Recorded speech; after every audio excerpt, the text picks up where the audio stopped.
anak-anak, hari ini kita bertemu kembali setelah kemarin kita terpisah ya, ada 2 minggu kita tidak belajar karena ada kegiatan. Nah, hari ini kita coba lanjutkan tentang materi kita untuk bab yang kedua. Dan sudah Bapak sampaikan pada pertemuan sebelumnya, kita hari ini akan betul-betul mempelajari biologi yang tidak seperti biasanya. Karena hari ini kita akan mempelajari tentang metabolisme. Mendengar kalimat ini kira-kira apa yang terbayang ternyata? Oke, bagus. Jadi ini kita akan berbicara tentang reaksi kimia yang ada di dalam tubuh kita. Coba perhatikan tujuan pembelajarannya. Hari ini paling tidak Anda bisa mendeskripsikan pengertian tentang metabolisme, gitu. Metabolisme itu apa? Ya, dan menyebutkan fungsi-fungsi. Baik, sekarang kita coba ya. Hal yang pertama yang perlu dipahami sebelum mempelajari metabolisme adalah tentang energi. Ya. Di dalam fisika, Anda belajar tentang hukum kekekalan energi. Oh iya, gitu. Jadi bahwa yang namanya energi itu satu, dia tidak dapat diciptakan.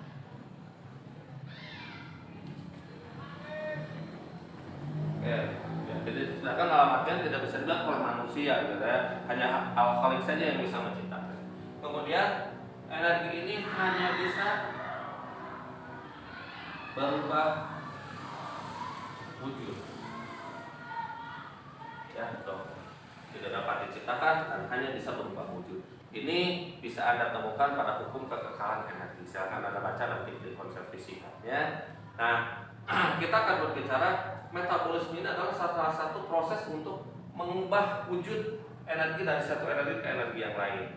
Ya, seperti yang Anda pelajari di kelas 10 bahwa yang namanya manusia itu hidup. Kalau hidup itu ciri-cirinya adalah butuh apa? Butuh makan, betul ya. Apalagi membutuhkan oksigen. Nah, ketika kita makan, kita butuh oksigen, kira-kira harus bagaimana supaya jadi energi? Nah, ini proses ini yang akan kita coba bahas. Oke. Di konsep kita bahwa metabolisme ini betul-betul berbicara tentang reaksi kimia.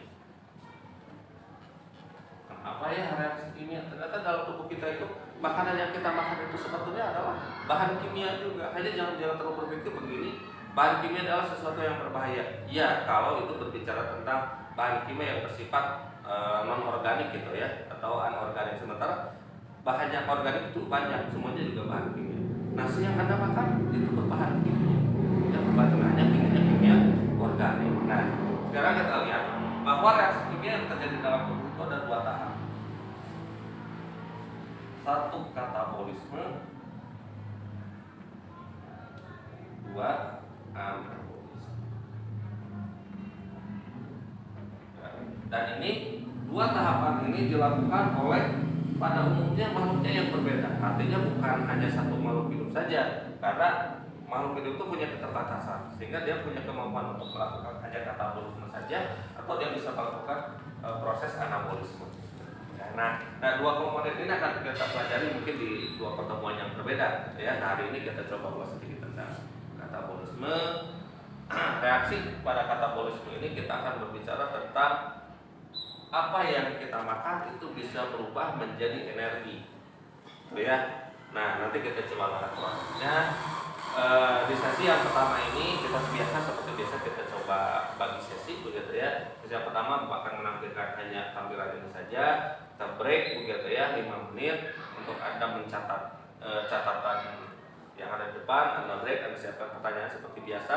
Nanti di sesi selanjutnya kita lanjutkan ke sambungan materi kita. Baik, untuk sesi yang pertama kita mulai. Terima kasih, silakan untuk segera melakukan aktivitas seperti biasa. Terima kasih.